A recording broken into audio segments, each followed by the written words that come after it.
देश और दुनिया की तमाम छोटी बड़ी खबरों से अपडेट रहने के लिए हमारा चैनल सब्सक्राइब करें और नोटिफिकेशन के लिए बेल आइकन दबाना न भूलें। सलफी, मैं दारुल उलूम उमरिया सल्फिया में उस्ताद हूँ। जी, यहाँ पे फैक्ट्री का जो उद्घाटन है उस पर क्या कहना चाहिए? जाहिर है कि ये फैक्ट्री जो इन्होंने कायम किया है ये रिस्क के हुसूल का ज़रिया है और उसी कद्दोकाविश है, उसी कोशिश के लिए इन्होंने खोला है। अल्लाह रब्बुल आलमीन इसमें बरकत दे और इन लोगों को मज़ीद मेहनत करने की तौफीक अता फरमाए। और ये जो फैक्ट्री है इनके लिए माश का बेहतर ज़रिया बने। ये अक्सर फैक्ट्री वगैरह का जो उद्घाटन वगैरह किया जाता था, पीछा वगैरह काट करके किया जाता है, लेकिन यहाँ बाकायदा प्रोग्राम किया गया जी जी माशाल्लाह अच्छी बात है। अंग्रेज़ों का, यहूदियों का, गैर मुस्लिमों का तरीका इख्तियार नहीं किया है। कुरान की तिलावत से, उलमा की तकरीरात से इफ्तिताह किया, अच्छी बात है। अल्लाह ताला इसको इनके लिए खैर और बरकत का ज़रिया बनाए। अभी आपने ये फैक्ट्री लगाई है, क्या है इसका तो उद्देश्य क्या है कि ये फैक्ट्री बच्छारपुर में लगा है। हमारी एक फैक्ट्री कलकत्ता के अंदर में भी है और हमारा ख्वाहिश था कि गांव में लगाएंगे तो हमारे गांव के लोगों को भी रोज़गार मिले, हमारे ज़िला को और हमारे बिहार के लोगों को भी ये पता चले कि भाई यहाँ इंडस्ट्री बढ़ रही है और इससे फ़ायदा बिहार के लोगों का। यहाँ मुख्य काम क्या है? जैसे प्लास्टिक और ये स्क्रैप बोलते हैं इसको, वेस्ट प्लास्टिक, इसको हम लोग इसकी सफाई कटाई करके उसको साफ़ सुथरा करने के बाद इसके दाना के फॉर्म बनाते हैं, जिससे क्या होता है कि इससे फिर छोटा मोटा आइटम बन जाता है। और ये स्क्रैप अगर ज़्यादा रहे तो हम लोगों के लिए परेशानी का सामना करना पड़ेगा कि स्क्रैप को रखेंगे कहाँ। और अगर हम लोग स्क्रैप को फिर इसको रिसाइकलिंग में इस्तेमाल कर लेते हैं तो जिससे फ़ायदा ये मिलता है कि हम लोगों का स्क्रैप की प्रॉब्लम, जो स्क्रैप कहाँ पे वेस्ट हो रहा है उसका इंतज़ाम हम लोग के पास रास्ता निकल जाता है कि भाई हम लोग इसको फिर रिसाइकलिंग करके फिर इस्तेमाल कर लेते हैं और इसका कुछ ना कुछ इस्तेमाल होता है, कुछ आइटम बन जाते हैं जो आप लोग के रोज़मर्रा की ज़िंदगी में इस्तेमाल होता है। आपके यहाँ ये इंडस्ट्री लगाने से यहाँ के लोकल लोगों को क्या फ़ायदा पहुँचेगा? हाँ हाँ ज़रूर पहुँचेगा। कितने लोगों को रोज़गार मिलेगी? 40 से 50 आदमियों को रोज़गार मिलेगी। अक्सर ऐसा देखने को मिलता है कि लोग बड़े बड़े महानगरों में जाके अपने बिजनेस को शुरू करते हैं, फैक्ट्रियां लगाते हैं। ऐसे में आपने अपने बिहार और गांव को चुना, इसके पीछे क्या उद्देश्य है आपका? इसके पीछे ये है कि पहले बड़े शहर में जो जाते थे जिसका कारण था कि भाई अपने पास सहूलतें नहीं था। आज रास्ता बन गया, बिजली आ गई और जब बिजली या रास्ता और पानी का सहूलत होता है तभी जाके कारखाना लगता है। मेन उसका ये है। और जब हमारे पास ये सहूलत हो गई तो हम फिर शहर में क्यों करेंगे, हम अपने गांव में, अपने ज़िला में क्यों नहीं करेंगे, जिससे हमारा अपने ही बिहार का फ़ायदा हो जाए और इससे तरक्की बिहार की होगी। क्या नाम है आपका? गुलजार अहमद। गुलजार साहब, अभी ये जो फैक्ट्री का अभी उद्घाटन हो रहा है, इस पर क्या कहना चाहेंगे? इससे यहाँ के लोगों को फ़ायदा पहुँचेगा?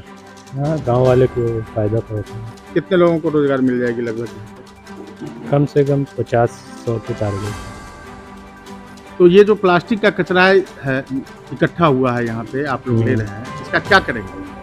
इसका रिसाइकलिंग होता है, इसके बाद इससे चेयर बनेगा, इससे बाल्टी बनेगा। अभी तो यहाँ पे सिर्फ रिसाइकलिंग करेंगे आप लोग, भविष्य में ये भी हो सकता है कि प्रोडक्ट भी यहाँ? हाँ, यहाँ से प्रोडक्ट ही के लिए अभी तो इनिशियली इतना हम लोग प्लानिंग नहीं किए हैं।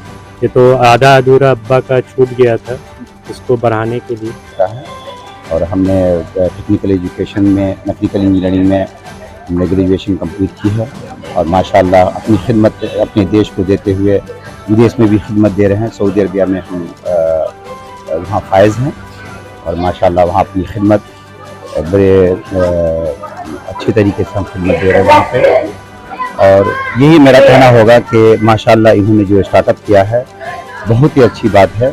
हम लोगों की ये ज़रूरत है, फ़िलहाल ज़रूरत है, जो माशी हालात हम लोगों की कमज़ोर होती जा रही है, इसके लिए हम सब लोगों को हम सब लोगों को इस रास्ते में काम करना चाहिए, क्योंकि तिजारत जो है, आज जो अभी मौलाना साहब ने जो कहा, जितने भी हमारे मौलाना जो कहे हैं, उन्होंने कहा कि हम सब लोगों को ये तो एक सुन्नत है, हुजूर सल्लल्लाहु अलैहि वसल्लम ने उन्होंने भी किया ही है, हम लोगों को करना चाहिए ईमान के साथ, मेहनत के साथ, जुनून के साथ, जज्बे के साथ। ये चीज़ हमको करना चाहिए और फ़रोग़ देना चाहिए। इसके बिना कोई तिजारत के बिना हम लोग तरक्की के रास्ते पर नहीं पहुंच सकते।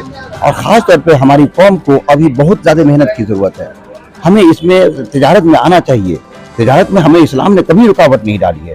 हमें इसमें फ़रोग़ करने के लिए कहा, मेहनत करने के लिए कहा, ईमान के साथ आगे बढ़ना है, इल्म के साथ आगे बढ़ना है। तो इल्म भी हासिल करें, तिजारत भी करें, यही तरक्की का रास्ता है, दूसरा कोई रास्ता नहीं, सारे रास्ते बंद हैं।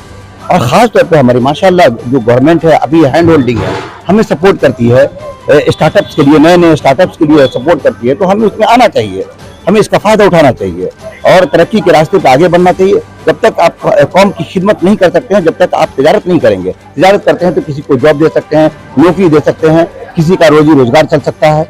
इसके लिए यही समाज का अगर मदद करना चाहते, समाज के लिए अगर कुछ करना चाहते हैं तो नया तिजारत स्टार्ट करें। जो लोग जिनके पास इक्तिसादी हालात अच्छी हैं, इकोनॉमी स्ट्रांग है, उनकी मजबूत है, उनको आगे आना चाहिए। हर रास्ते में एक जरिया नहीं है इसके लिए, तिजारत के लिए बहुत सारे रास्ते खुले हुए हैं, बहुत सारे मौके हैं। ये जरूरी नहीं कि हम कॉपी करें, दूसरे चीज कर सकते हैं। तो हमें आगे बढ़ना चाहिए, इल्म के साथ में तिजारत भी करें और आगे बढ़ें।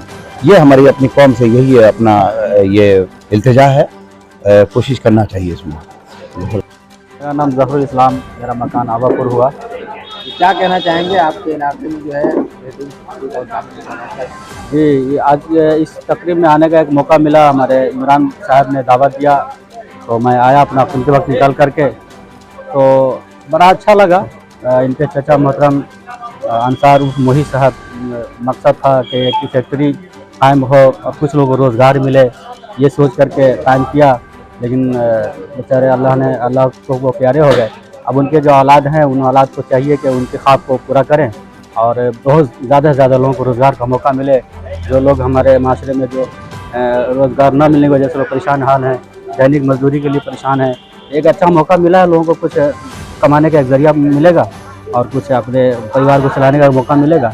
अच्छी चीज़ है और लोगों को भी सब करना चाहिए आगे बढ़ करके। और आवाम से हमारी यही अपील है कि मेरे बड़े अब्बू हाजी अंसार साहब बहुत ही मेहनती इंसान और कामयाब ताजिर थे। वो मेहनत पर लोगों को उभारते थे और अक्सर कहा करते थे कि एक इंसान सोना के कान पूरी भी बेचकर खा ले वो भी कम है। और सौम सलात के पाबंद थे और खुसूसन जमीयत व जमात का वो बहुत बड़ा रुकन भी थे। हमेशा उनको फ़िक्र रहा करता था कि जमीयत व जमात का काम हो। आज यहाँ फैक्ट्री का इफ्तिताह किया गया है, क्या लगता है क्या फ़ायदा होगा? जैसे इस फैक्ट्री से कई फ़ायदे हैं।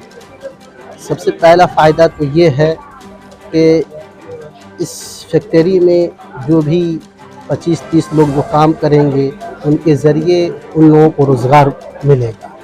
ये अल्लाह की तौफीक से ही मिलेगा, लेकिन ज़रिया हमारे बड़े अब्बू हैं तो इसके ये फ़ायदा हुए। और दूसरा ये कि खुसूसन ये ग्रामीण इलाके में इस सब जगहों में इस तरह की फैक्ट्री नहीं है, तो इससे क्या हुआ कि दूसरे लोग सीखेंगे भी। किस चीज़ की फैक्ट्री? प्लास्टिक की ये फैक्ट्री है।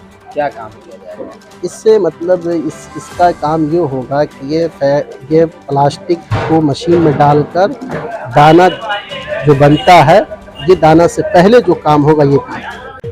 इस खबर के प्रायोजक हैं SK इंटरप्राइजेज। अब घर बनाना हुआ और भी आसान, एक ही छत के नीचे मिल रहा है सारा सामान, sanitary ware, tiles, marble, paint, plumbing एवं हार्डवेयर संबंधित सारा सामान उचित मूल्य पे प्राप्त करें। नागेश्वर स्थान रोड, टुकड़ी बाजार। प्रोपराइटर शौकत खान, सिराज खान। एक बार अवश्य पधारें।